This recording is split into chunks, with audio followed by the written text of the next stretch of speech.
Hi, it's Lucy, and today we're going to be reading like a Virgo. If you don't already know, we're currently in the best time of the year, Virgo season. I am, of course, the best zodiac sign, a Virgo.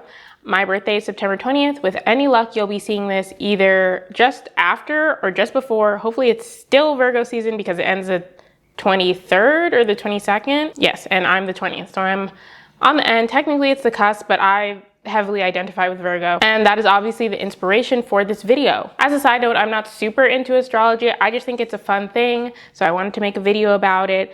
I'm giving you some information that I'm by no means an expert on, so I just want to make that clear. I can't tell you like anything about your sign unless you're a Virgo, which I will tell you about right now. Virgos are known to be hardworking perfectionists who love order and a plan. We tend to go with what our minds are saying over what our hearts are saying when it comes to like emotions and things of that nature. Positive traits of those of us who are Virgos tend to be that we are loyal, analytical, and kind. Negative traits include that we might be a tad critical of others and ourselves, and we can be overthinkers, which unfortunately is something that I definitely do fall into. Now, obviously this is astrology. I tend to go with take what you like, leave what you don't. You can just do that. There is no astrology police as far as I know. So with that out of the way, I am going to be looking to be reading some books that show off these traits over the next week or so. I have scoured the internet for recommendations and such, and now I'm going to share some with you. These are my, right now. Now is when you want to do this. Okay, before we were interrupted by my cat. Sir, I don't remember what I was saying. Here's some recommendations that I've been able to find. This is my tentative TBR. Like I said, this video is only over the next week or so, so I'm not gonna be reading all of these because I'm being realistic. And you can take these as recommendations if you wanna squeeze in one book before the end of Virgo season, or if you don't want Virgo season to end and you wanna just read another book, or you know, these are recommendations. I'm interested in all these books. I'm talking too much. Anyway, The Piranesi by Susanna Clark. This is about a man who's called Piranesi, and his house is full of infinite rooms and endless corridors. My understanding is this is told in like his research notes as he's like exploring the house, and he's also visited twice a week by someone else called The Other, who asks for his help with his research. And as Piranesi is researching things, he's finding stuff out. That was a great synopsis, I know. This was recommended because it supposedly contains all of Virgo's best traits: kindness, curiosity, productivity, and a love of the natural world. I also suspect something to do with research notes that has a lot to do with, I guess, productivity and organization. Next, we have A Good Girl's Guide to Murder by Holly Jackson. This follows Pip, who lives in a small town, and the town is shaken up by what looks to be a murder-suicide of a popular high school senior who is murdered by her boyfriend, who then commits suicide. Now we're following Pip 5 years later, who feels like there was something off about it, and she is trying to figure out the truth of what happened. So I could not escape wanting to read a YA mystery for this video, so this is definitely a very popular one. I think, is there a TV show? I think there's a TV show or like a mini series or something. I might watch that if I finish this early and like give my thoughts on both, maybe. We'll see. And this was recommended because the protagonist gives serious Virgo vibes with her wit, determination, and strength while she is trying to uncover the true culprit of this murder. Eleanor Oliphant is completely fine. I'm gonna read the synopsis for this because I think it's interesting. Eleanor Oliphant leads a simple life. She wears the same clothes to work every day, eats the same meal deal for lunch every day, and buys the same 2 bottles of vodka to drink every weekend. Eleanor Oliphant is happy. Nothing is missing from her carefully timetabled life, except sometimes everything. So it follows a woman who has like a very timetabled life, very strict schedule for herself, and she lives alone, does everything on her own. And this is like, I think, following her, like changing that, maybe unwillingly. And this is obviously Virgo recommended, wanting to have order and organization in your life, definitely Virgo coded. I didn't do the thing today, Letting Go of Productivity Guilt by Madeline Dorr. This is a self-help nonfiction book about not being productive, which is kind of the opposite of Virgo, but I think this is a good book for Virgos and also me specifically, which is why I wanted to read it. Basically, it's supposed to help you not feel like you have to be productive at all times of the day and like not feel guilty about it, which I need. So I want to read this, and I have the audiobook for it. I also have the audiobook for A Good Girl's Guide to Murder, in case you're wondering. And the last book I wanted to mention before I get to reading is How Long Till Black Future Month by N.K. Jemisin. This is a short story collection of Afrofuturistic short stories, basically written by N.K. Jemisin, author of The Fifth Season. There's actually nothing on this back cover. that tells you what's going on. So yes, this is on this list because N.K. Jemisin was actually born the day before me, according to Google, September 19th. So she is also a Virgo. Based on how she's writing things, that definitely comes across in her writing. I wanted to include this in here because I feel a kinship with N.K. Jemisin now that I know we're both Virgos. So those are all the books that are on the TBR. I'm gonna start with a physical book and an audiobook. I'm actually gonna start with Eleanor Oliphant is Completely Fine because I've had this the longest, so it'd be really good to get this off my TBR. Audiobook wise, I'm going to start with A Good Girl's Guide to Murder. So join me on this journey to be as Virgo as I can.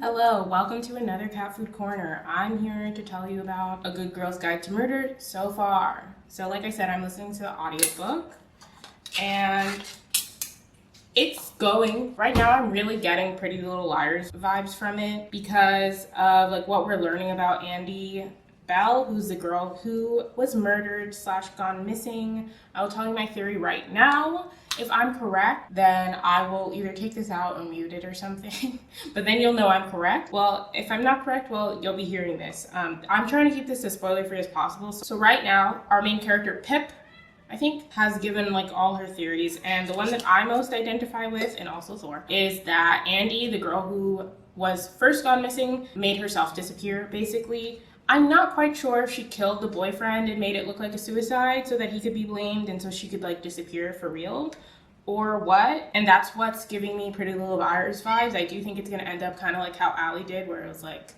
a bunch of things ended up happening and like it resulted in this and somebody dying. I'm not saying it was the wrong person that died. I think whoever killed Sal, who was the boyfriend, is correct. I just don't, not correct. Killed him on purpose, but I don't think he killed himself, and I don't think that he killed Andy.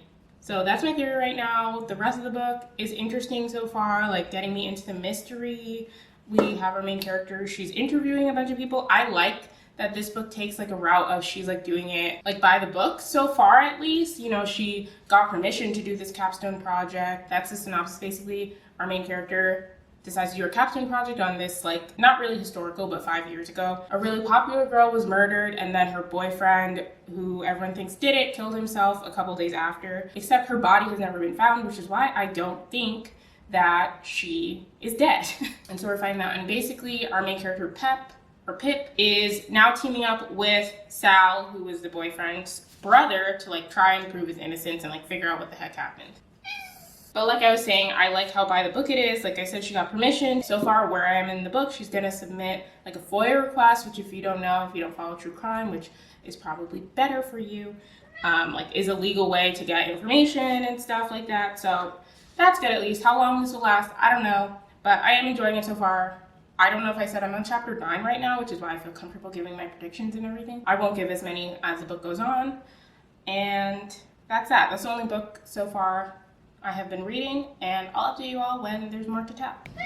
Sir, please. I'm here to share with you all that I have indeed finished A Good Girl's Guide to Murder by Holly Jackson. Was this a good recommendation for a Virgo reading vlog? I do think so, and also I'm giving this book, I think I'm just gonna lean towards 4 stars. You know, I had a good time reading it. I said I had Pretty Little Liars vibes in the last clip that I did. I definitely got that throughout the story, but for me this is like a better version of Pretty Little Liars. Vibes I was getting was closer to the show than the books. You know how I have fared with those books in the past. If you don't, that'll be linked in the corner. But yeah, definitely has those vibes, and also like including some unrealistic vibes, especially towards the end. But the ending I didn't fully see coming. Okay, the twist was twisting for me, so really like that. I really like when I don't see the ending coming. There was some stuff that was just really unrealistic and like kind of what the heck vibes. I know that this is the first book in a series. I will be sad for the rest of the series. Like I said, I think it was a good Virgo suggestion. The main character definitely fits the traits of a Virgo, where she's like a perfectionist, an organized person. Everyone kind of trusts her to like do what needs to be done. Like she'll never like step out of line, and kind of a good girl, as the title suggests. So that's definitely there. As a book, I enjoyed it, even though there were some unrealistic elements, although that's part of the fun of a YA fantasy. Between Truly Devious and Pretty Little Liars, definitely closer to Pretty Little Liars. I feel like Truly Devious, there were still unrealistic moments, but the actual mystery was like mostly grounded. This one, there were elements that were not fully grounded, like I said, especially towards the end, but overall it was fun. And what I said earlier about how our main character Pip doesn't like go behind anyone's back, that doesn't end up being fully true, but again, no spoilers, so we'll leave it at that. Next, I will be reading Eleanor, Oliphant is Completely Fine. I was supposed to read that at the same time, but I really got caught up in A Good Girl's Guide to Murder. Like I said, if you're looking for YA, definitely check it out. I know it's pretty popular. I think there's already 3 books in the series, or 4 books maybe, and it has a whole TV show, so I'm not the first one, but if you wanted my recommendation, you got it.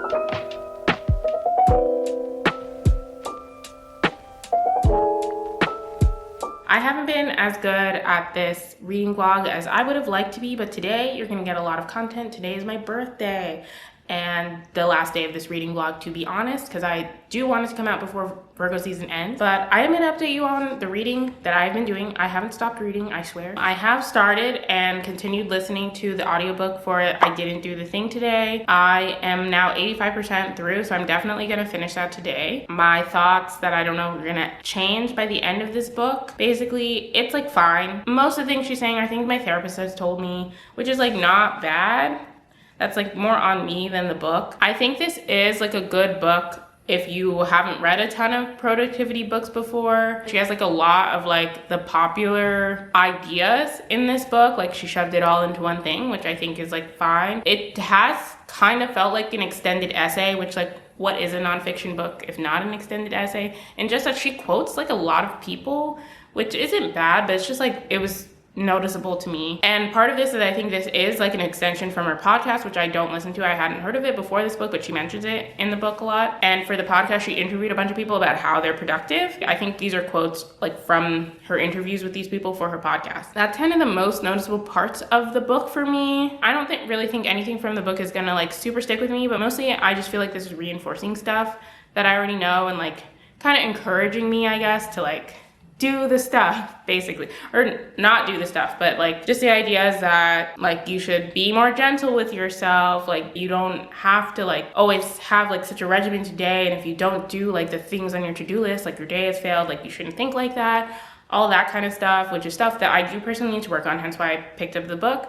I don't know if I was necessarily expecting something new from the book, so I can't really fault it for that. Yeah, it's just okay, like nothing's wrong with it. And I've also started reading Eleanor, Oliphant is Completely Fine. I don't know what edition this is, but I got this in England, and this book is set in, I think it's Scotland. And the tagline on the back of this is that Eleanor Oliphant has learned how to survive, but not how to live. But I was not expecting exactly what this book was gonna be about. I thought this was like about like a curmudgeon-y old lady who like has her routine. She kind of just lives alone, and something comes and like kind of disrupts the routine a little bit, and then it's like fun. I haven't read this book, but the one by Frederick Bachman, I think A Man Called Ove, that's kind of what I was expecting here, but this is completely not that. So this is about a woman who's actually my age. I think she says she's 26 or 27 in the beginning of the book. Sorry, I forgot. And she does have like a strict routine, and part of the book seems very odd because at first you're not sure like what year it's written in, because she doesn't have like a cell phone. She doesn't use the computer much. She uses a computer at her office. She doesn't have one at home. She seems like very confused by like modern technology kind of. And I did know that, which is also why I thought she was like an older woman. But it is clear that part of this, at least, is due to a very heavy trauma she experienced.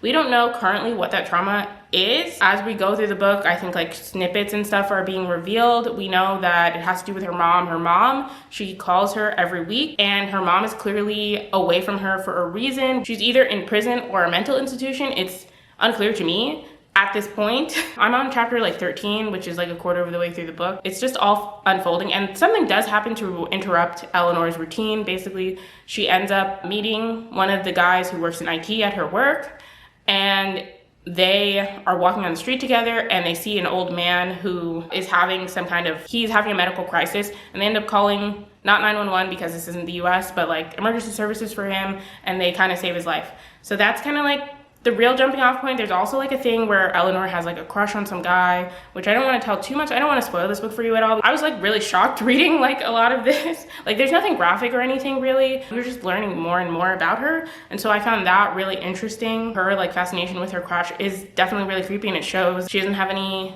idea of like social norms, or she has an idea, she doesn't follow them as well.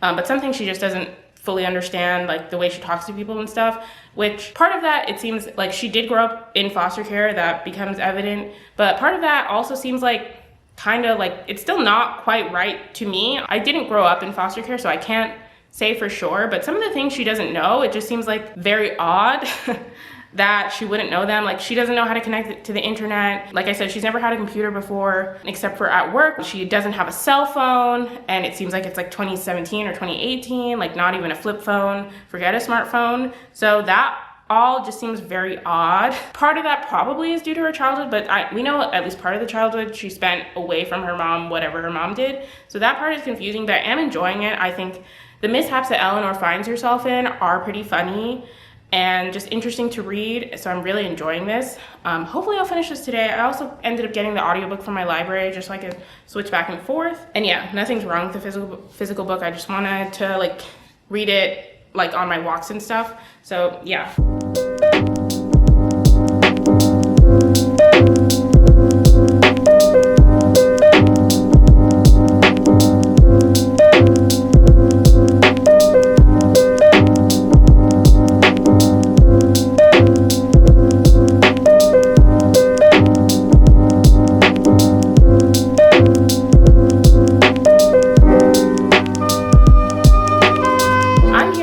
Vlog and tell you all about my feelings for the end of Eleanor Oliphant is Completely Fine.